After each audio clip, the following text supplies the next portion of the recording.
नमस्कार दोस्तों, स्वागत करता हूं आपका अपना चैनल बीएस स्टडी पॉइंट पे। मैं हूं डीएन यादव सर। और आज हम लोग देखेंगे सोशल साइंस के वीवीआई क्वेश्चन जो आपके बोर्ड एग्जाम से रिलेटिव है ना। एकदम पूरा वीवीआई है जो शायद नहीं, कंफर्म 100% गारंटी के साथ बोल रहे हैं कि इसमें जितने भी क्वेश्चन है 30 को क्वेश्चन है, 30 में से 28 को क्वेश्चन जरूर लड़ेगा आपके बोर्ड एग्जाम में, है ना। अगर लड़ा या नहीं लड़ा उससे आपको अभी तो कोई लेना देना नहीं है। अभी सिर्फ आपको फोकस करना है एग्जाम पे, तैयारी बेहतर हो जाएगा, है ना। चलिए फर्स्ट क्वेश्चन को देखते हैं। फर्स्ट क्वेश्चन क्या कहता है कि ताड़ी विरोधी आंदोलन निम्नलिखित में से किस प्रांत से शुरू हुआ था। प्रांत कहने का मतलब होता है राज्य, यानी कि किस राज्य से शुरू हुआ था। तो आंध्र प्रदेश है ना, यहाँ से ताड़ी विरोधी आंदोलन शुरू हुआ था। यह वीवीआई है, इसको सबसे पहले आप नोट कर लीजिए। चलिए आगे देखते हैं। आगे दूसरा नंबर क्वेश्चन क्या कहता है कि राजनीतिक दलों की नींव सर्वप्रथम किसने रखी थी, किस देश ने रखी थी। तो सर्वप्रथम राजनीतिक दल की जो नींव है यह ब्रिटेन में रखा गया था, जिसे हम लोग ग्रेट ब्रिटेन के नाम से जानते हैं। चलिए अगला क्वेश्चन देखते हैं। अगला क्वेश्चन दूसरा नंबर क्या बोलता है। दूसरा नंबर क्वेश्चन कहता है कि गठबंधन की सरकार बनाने की महत्व संभावना किस प्रकार की दलीय व्यवस्था में। कहने का मतलब गठबंधन वाला सरकार कैसी दलीय व्यवस्था में बन सकता है। तो जो बहुदलीय व्यवस्था रहता है ना, जहाँ पे बहुत सा दल रहता है, वहाँ पे आप गठबंधन करके और सरकार बना सकते हैं। तो यह भी आपके लिए बहुत ही इम्पोर्टेंट है। चलिए आगे देखते हैं। आगे वाला क्वेश्चन क्या कहता है, चौथा नंबर, कि निम्नलिखित में से कौन सा राष्ट्रीय दल नहीं है। कैसा दल नहीं है, तो राष्ट्रीय दल नहीं है। तो हमारा जो बहुजन समाज पार्टी है ना, यह राष्ट्रीय दल नहीं है। चलिए आगे देखते हैं। अगला क्वेश्चन क्या कहता है। अगला क्वेश्चन कहता है कि इनमें से किस देश में मिश्रित अर्थव्यवस्था नहीं है, मिश्रित अर्थव्यवस्था है। तो भारत में क्या है, भारत में मिश्रित अर्थव्यवस्था आपको याद रखना है। आगे चलिए आगे देखते हैं। आगे कहता है कि इनमें से किसे पिछड़ा राज्य कहा जाता है। तो हमारा जो बिहार है इसे पिछड़ा राज्य के नाम से जाना जाता है। आगे देखिए। अगला क्वेश्चन क्या है कि शेयर बाजार के नियामक संस्था कौन है। तो SEBI जो है यह शेयर बाजार के नियामक संस्था है। ठीक है, आगे देखिए। आगे 8 नंबर क्वेश्चन क्या कहता है कि रूस में जार का अर्थ क्या होता है। तो रूस में जार का अर्थ होता है रूस का सम्राट। ध्यान रखना है, रूस का सम्राट होगा। ठीक है, हमारे यहाँ जार का अर्थ क्या होता है, ठंडा होता है ना। चलिए आगे देखते हैं। आगे क्या है, क्वेश्चन क्या कहता है। अगला क्वेश्चन कहता है कि वल्लभ भाई पटेल को सरदार की उपाधि किस किसान आंदोलन के दौरान दी गई थी। तो जो बारदोली किसान आंदोलन था ना, इसमें वल्लभ भाई पटेल को सरदार की उपाधि दी गई थी। हम लोग पुकारते हैं उनको नाम को क्या, सरदार वल्लभ भाई पटेल। सरदार की उपाधि उनको दी गई थी किस आंदोलन के दौर, तो बारदोली आंदोलन के, है ना। अगला देखिए। अगला क्वेश्चन क्या कहता है कि भूकंप अथवा सुनामी से बचाव का इनमें से कौन सा तरीका सही है। तो मेरे समझ से, या इसका सही अगर आंसर की बात करें, एग्जैक्ट आंसर की बात करें, तो भूकंप के पूर्व अनुमान को गंभीरता से लेना। यानी कि अगर हमारे यहाँ के जो अनुमान करता है वो अगर अनुमान लगाते हैं कि हाँ भूकंप आने वाले हैं या सुनामी आने वाला है, तो उसको गंभीरता से लिखिए। जो उसका रखिए, है ना, गंभीरता से लीजिए। और जो उसका बचाव होगा वो आप बचाव शुरू से पहले से तैयारी कर लीजिए कि हाँ कैसे बच सकते हैं। ठीक है, अगला देखिए। अगला क्वेश्चन क्या कहता है कि ग्रामीण रोजगार योजना पंचायत प्रखंड में अधिक कारगर नहीं हो पाया है। इसका कारण क्या है। इसका कारण क्या है कि जो सरकार के द्वारा फंड मिलता है ग्रामीण क्षेत्र में देने के लिए, वह बिचौलिया के कारण बीचे में आधा से ज़्यादा खत्म हो जाता है। तो बिचौलिया के कारण नहीं हो पाया है कारगर। ठीक है, अगला देखिए।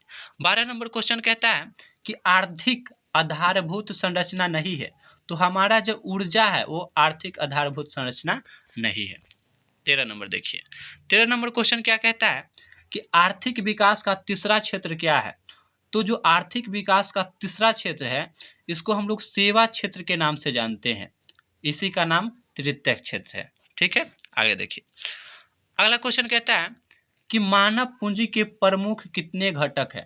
तो अगर आप 9th पढ़े होंगे या 10th अच्छा से पढ़े होंगे तो आपको बताया गया होगा कि मानव की न्यूनतम आवश्यकता जो है वह 5 है, तो इसी को क्या बोलते हैं, घटक बोलते हैं, तो 5 होगा इसका आंसर। ठीक है, अगला देखिए, अगला क्वेश्चन क्या कहता है कि कौन सी सेवा गैर सरकारी सेवा है।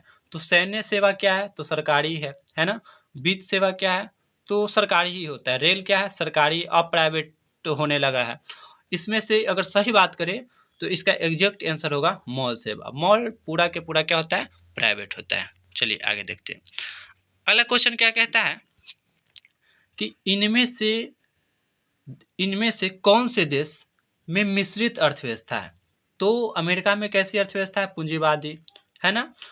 हम लोग पढ़े हैं कि भारत में कौन सा अर्थव्यवस्था है, तो भारत में क्या है, मिश्रित अर्थव्यवस्था है। ठीक है, अगला देखिए, अगला क्वेश्चन क्या कहता है कि सामान्यतः किसी देश का जो विकास होता है वो किस आधार पर निर्धारित की जाती है। तो किसी देश के विकास का निर्धारण हम उसके प्रति व्यक्ति आय पर लगाते हैं कि हाँ प्रति व्यक्ति आय कितना रहता है, उसके बाद अनुमान लगाते हैं कि हाँ इसका विकास कितना हुआ होगा, है ना, या है। आगे चलिए, अगला क्वेश्चन क्या कहता है कि भारत में योजना आयोग का गठन कब किया गया था। भारत में योजना आयोग का जो गठन है ना, यह 15 मार्च 1950 को कर दिया गया था, है ना। चलिए आगे देखते हैं। बोलता है 11वीं पंचवर्षीय योजना की अवधि क्या थी। तो 11वीं पंचवर्षीय योजना 2007 से 2012 तक ला चला था, आपको याद रखना है। ठीक है, अगला क्वेश्चन, इनमें से कौन प्राकृतिक आपदा नहीं है। तो देखिए, सुनामी क्या है, प्राकृतिक आपदा है ना। बाढ़ क्या है, प्राकृतिक आपदा है। भूकंप क्या है, प्राकृतिक आपदा है। लेकिन आतंकवाद जो है यह प्राकृतिक आपदा नहीं है। ठीक है, अगला देखिए, अगला क्वेश्चन क्या कहता है कि इनमें कौन मानव जनित आपदा है। तो मानव जनित आपदा जो सांप्रदायिक दंगे होते हैं, है ना, धर्म के आधार पे, वो भी क्या है, एक मानव के द्वारा ही किया गया है। अब और उसके बाद आतंकवाद मानव के द्वारा ही किया गया है। महामारी भले ही मतलब कोई मतलब वायरस के द्वारा होता है, लेकिन इसको भी हम लोग क्या मान के चलेंगे, तो मानव जनित आपदा, यानी कि उपयुक्त सभी के सभी क्या है, मानव जनित आपदा है। ठीक है, अगला देखिए, 22 नंबर क्वेश्चन क्या कहता है कि सुनामी का प्रमुख कारण क्या है। तो सुनामी का जो प्रमुख कारण होता है वो समुद्र में भूकंप का आना। अगर समुद्र में भूकंप आ जाता है तो सुनामी आ जाता है। ठीक है, आगे देखिए, 23 नंबर क्वेश्चन क्या कहता है कि बिहार का कौन सा क्षेत्र बाढ़ग्रस्त ही है।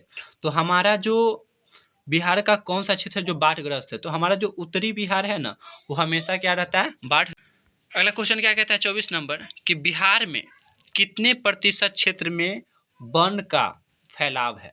तो हमारे बिहार में 7% जो क्षेत्र है ना, उसमें वन का फैलाव है। ठीक है, अगला देखिए, अगला क्वेश्चन क्या कहता है कि इनमें कौन बीमारू राज्य नहीं है। तो हमारा जो कर्नाटक है यह बीमारू राज्य नहीं है। ठीक है, अगला देखिए, ब्रांड की नीति क्या है। तो ब्रांड की जो नीति है वह इंटरनेट डाटा नेट जिसको बोलते हैं ना, नेट को तेज गति से चलने के संबंधित एक नीति है। ठीक है, अगला देखिए 27 नंबर क्वेश्चन क्या कहता है, रेलवे तथा बीमा किस क्षेत्र के अंतर्गत आता है। तो रेलवे हो या बीमा, यह जो है यह तृतीयक क्षेत्र के अंतर्गत आता है, क्योंकि यह लोगों को सेवा प्रदान करता है ना। अगला देखिए 28 नंबर क्वेश्चन क्या कहता है। 28 नंबर क्वेश्चन कहता है कि बैंक में कार्यरत कर्मचारी जो होता है वो किस क्षेत्र के अंतर्गत आता है। तो वह जो होता है वह संगठित क्षेत्र के अंतर्गत आता है। कहने का मतलब है कि उसका एक ड्यूटी का टाइम होता है, छुट्टी का टाइम होता है, सैलरी लेने का टाइम होता है, हर चीज़ का जो टाइम होता है वो सेट होता है, यानी कि संगठित होता है। ठीक है, अगला देखिए 29 नंबर क्वेश्चन क्या कहता है। 29 नंबर क्वेश्चन कहता है कि भारत में औरतों के लिए आरक्षण की व्यवस्था है। तो बात किया जाए तो पंचायती राज व्यवस्था है ना, यहाँ पे 33% प्लस मान के चलते 33% तक महिलाओं को आरक्षण की व्यवस्था है। ठीक है, अगला देखिए, रेलवे तथा बीमा किस क्षेत्र के अंतर्गत आता है। तो रेलवे तथा बीमा जो है यह तृतीयक क्षेत्र के अंतर्गत आता है ना।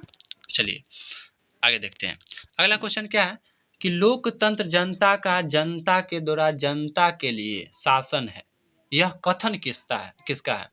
तो एक अमेरिका के राष्ट्रपति थे जो कि पहले थे, अभी नहीं है, उनका नाम था अब्राहम लिंकन, है ना, अब्राहम लिंकन।